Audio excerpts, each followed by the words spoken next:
so you can actually see the signals that it's getting from the display manager. Left hand down a bit. You can park me nose onto the track.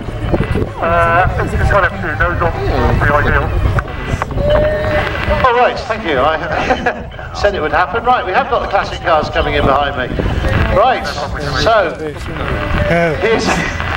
here's a real difficult decision for those of you on the flight line who like planes and cars. On one side we've got classic cars, on the other side we've got a Spitfire. No competition.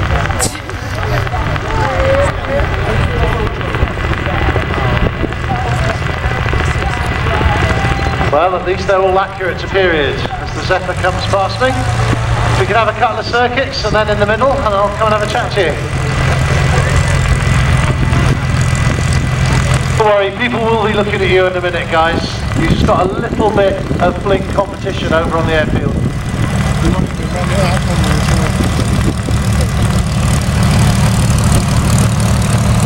See what I mean now about the size of that propeller?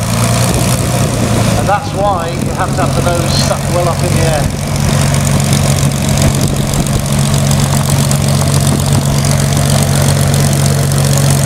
That's it, says the display manager.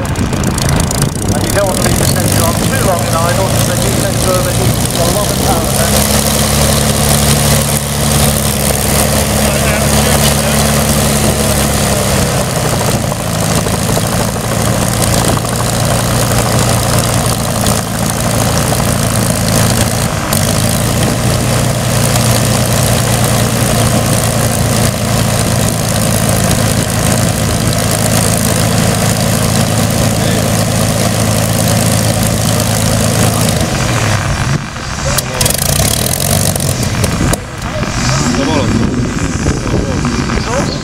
Burning off the priming fuel, and hopefully now the engine's going to catch on. Here we go. And that blows the flames out.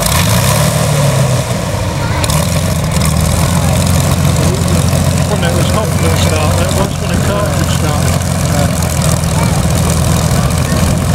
I've got one of those cartridges as well, the Rolls Royce boys did me one when they started one up at Duxford. They had a couple of cartridges and they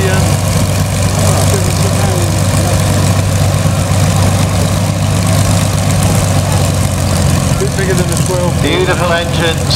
Rolls-Royce did as much to win the war as anybody else, although of course later we had to show the Americans how to do it, and we taught Packard how to make those engines, and they produced them right then to the end of the war very successfully. But Rolls-Royce power plants, Rolls-Royce engineering, a long tradition. As I said earlier on, and as I told the man who queried it, it really is a Spitfire, even though the wings end like that. The ends were cropped to increase the roll rate in response to the Fokker 140 fighter. The propeller isn't turning. But when you see her in the air, you'll see those elliptical wings that caused so much of the innovation. You can do so much with those wings. Very slender, very strong. Those elliptical wings are still there, it's just the ends aren't. Top in mind is let's see how going reverse. Nice wide wheelbase, you notice. This was one of the big strengths of the Spitfire. It had a wide wheelbase, it meant there were less ground injuries, particularly compared to the Messerschmitt 109, where they decided to have the wheels coming off the fuselage.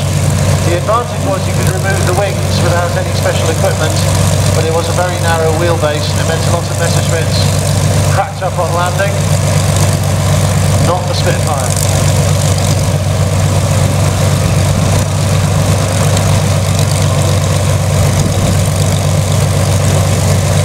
So we want the engine to warm up, but not warm up too much. It's a powerful engine, and without the airflow, I think there are problems. So here we go.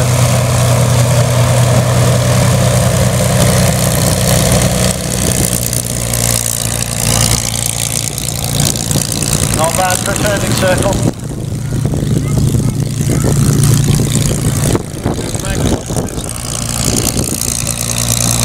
See that sharp upward angle needed to keep that massive propeller clear of the ground.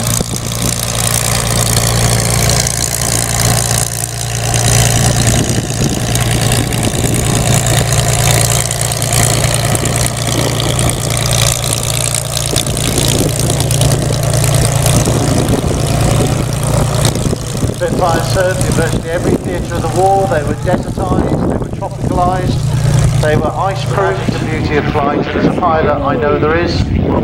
This is pretty much it.